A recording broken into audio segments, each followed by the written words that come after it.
दोस्तों, कोई कहता है अक्षय कुमार बॉलीवुड का असली खिलाड़ी है, तो कोई कहता है कि अजय देवगन से बढ़िया स्टंट कोई कर नहीं सकता।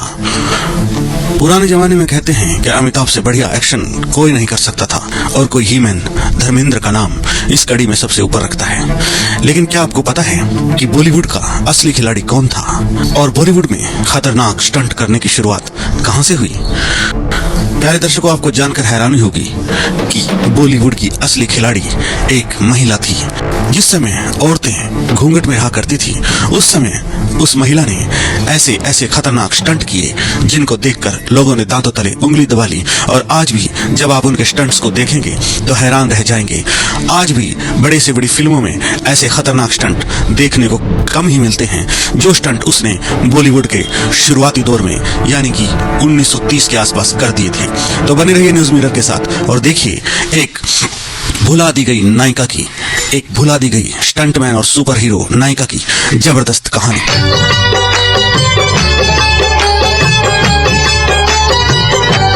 30 का दशक सारे विश्व में युद्ध की तबाही लेकर आया था।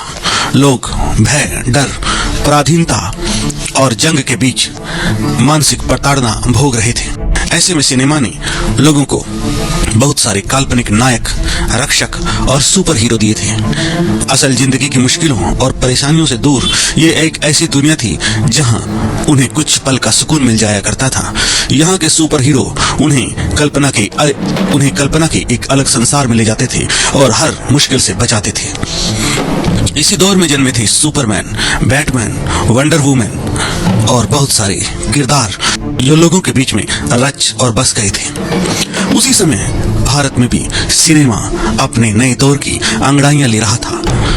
भारत में भी सिनेमा के पर्दे पर एक लड़की का उदय हुआ, जो कभी राजकुमारी बनी तो कभी एक नकाबपोश नायिका जो बिना डरे खुद तलवार और बंदूक चलाती और दुश्मनों से लड़ते हुए उन्हें पछाड़ देती, और जिन्हें देखकर हर कोई दंग था और हर कोई दांतों तले उंगलियां दबा रहा था। यह साल था 1935 और वो लड़की थी भारत की स्टंट क्वीन फियरलेस नाडिया। गोरी चिट्टी नीली आंखों वाली एक लड़की जिसने अपनी पहली फिल्म में ही दर्शकों का दिल जीत लिया था और फिर 40 के दशक में बॉलीवुड पर राज किया। अक्सर नादिया को सिनेमा के इतिहासकारों ने नजरअंदाज किया और उन्हें भुला दिया गया, उनके स्टंट्स की भी अनदेखी की। नादिया स्टंट वाले, एक्शन वाले किरदार निभाने में माहिर थी। बहुत ही कम लोग इस दमदार नायिका के बारे में जानते होंगे। आज हम उन्हीं दमदार नायिका की कहानी कहेंगे। 8 जनवरी 1908 को मेरी एन इवांस के रूप में नाडिया का जन्म ऑस्ट्रेलिया के पर्थ में हुआ था।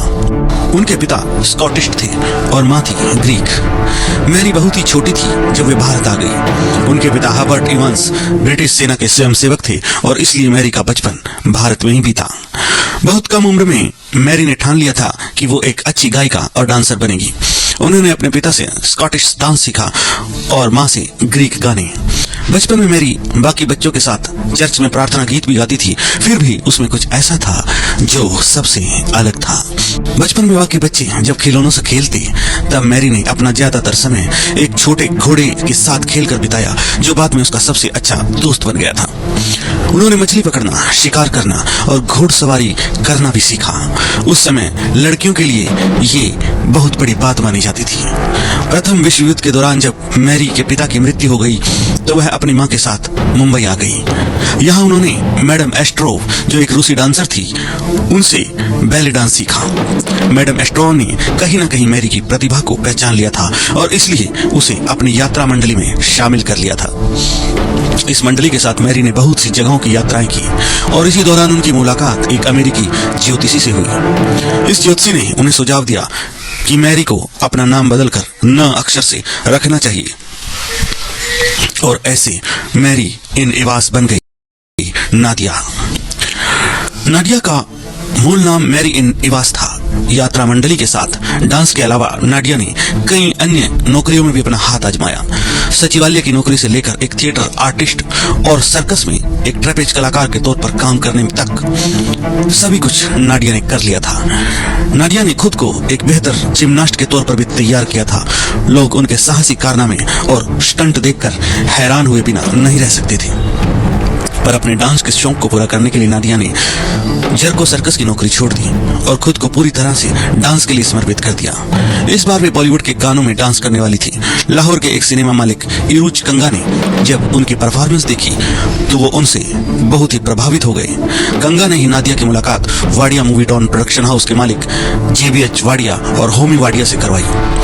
नादिया की खूबसूरती और निडर स्वभाव से प्रभावित होकर वाडिया ने उन्हें एक मौका देने का फैसला किया अपनी फिल्मों में। इसके लिए शर्त थी कि नादिया को हिंदी बोलना सीखना होगा। वाडिया प्रोडक्शन हाउस की 2 फिल्मों देश दीपक और नूरे यमन में नादिया को छोटी छोटी भूमिकाओं के लिए कास्ट कर लिया गया। देश दीपक में नादिया ने एक गुलाम का किरदार निभाया और नूरे यमन में एक राजकुमारी का। दोनों ही फिल्मों में नादिया का किरदार दर्शकों के दिल में उतर गया। इसके बाद वाडिया प्रोडक्शन हाउस को नादिया की काबिलियत पर भरोसा हो गया था और नादिया के कैरियर ने सबसे महत्वपूर्ण मोड़ तब लिया जब वाडिया प्रोडक्शन हाउस ने नादिया को हंटर वाली फिल्म में मुख्य नायिका के तौर पर बड़े पर्दे पर उतारने का फैसला लिया। फिल्म में नादिया की निडर भूमिका और उनके स्टंट दर्शकों के बीच हिट होने लगे। लोगों ने नादिया को शोहरत के साथ साथ बेइंतहा मोहब्बत भी थी। इसकी शायद एक और वजह यह थी कि नादिया यूरोपियन होने के बावजूद सही और गलत के बीच में सही के लिए लड़ रही थी। यह वो समय था जब सभी के दिलो दिमाग में भारत की आजादी दिलवाने की धुन सवार थी। ऐसे में कहीं न कहीं नादिया लोगों के बीच में एक ऐसी नायिका बनकर उभरी जो कि लोगों की भावनाओं के साथ बिल्कुल सटीक बैठ रही थी। अगले 1 दशक में नादिया ने लगभग 50 फिल्मों में मुख्य भूमिकाएं निभाई और सभी में उन्होंने खुद ही सारे स्टंट किए। झूमर से झूलने, पहाड़ों से कूदने से लेकर चलती ट्रेन पर लड़ना और शेर चीतों से दोस्ती करना, यह सब नादिया ने बहुत ही आसानी से किया, जबकि उस समय पुरुष कलाकार भी इस तरह के स्टंट नहीं कर पाते थे। अपने काम के दौरान उन्होंने कई बार अपनी जान जोखिम में डाली। एक बार एक फाइट सीन की शूटिंग के दौरान वो काफी ऊंचाई से चेहरे के बल गिर गई थी, तो एक बार पानी के तेज बहाव में बह जाने से मुश्किल से बची थी। अपने हर एक किरदार में नादिया ने सच और न्याय की लड़ाई लड़ी और साथ ही उनके खतरनाक स्टंट और विदेशी कॉस्ट्यूम ने भारतीय दर्शकों का मन मोह लिया था। प्यारे दर्शकों, आपको बताते चले कि आधुनिक समय के नायक भी इस तरह के स्टंट करने से डरते थे। आजकल के नकली खिलाड़ी जो कि नकली स्टंटमैन का यूज करके अपना सीना चौड़ा करके खड़े हो जाते हैं, उनको मैं मशवरा देता हूं कि एक बार नादिया के स्टंट देख लें तो उन्हें पता चल जाएगा कि असली खिलाड़ी, कि बॉलीवुड का असली खिलाड़ी कौन था। उस समय नादिया को इतना बड़ा स्टारडम मिला कि वे एक वक्त पर हिंदी फिल्मों की सबसे महंगी हीरोइन बन गई थी।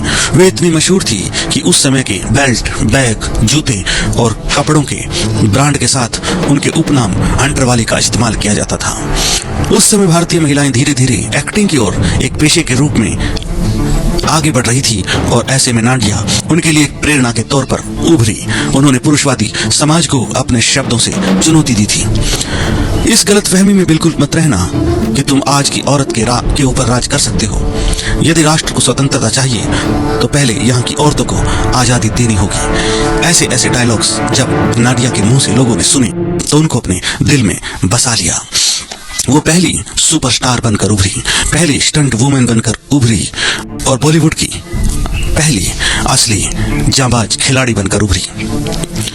एक शूटिंग के दौरान नादिया एक स्टूडियो सेट की छत से कूद गई थी और इसके बाद होमी वाडिया ने उन्हें फियरलेस नादिया नाम दिया था। साल 1961 में नादिया ने होमी वाडिया से शादी कर ली थी। साल 1968 में 60 वर्ष की उम्र में नादिया ने होमी वाडिया की फिल्म खिलाड़ी में एक जासूस की भूमिका निभाई थी, लेकिन जैसे जैसे वक्त बीता इस दमदार नायिका की विरासत कहीं धुंधली पड़ती गई और लोगों ने उसको भुलाना शुरू कर दिया। साल 1993 में फियरलेस द हंटर वाली स्टोरी डॉक्यूमेंट्री के जरिए एक बार नादिया फिर से पर्दे पर अवतरित हुई थी। खिलाड़ी फिल्म में नादिया ने एक जासूस की भूमिका निभाई थी।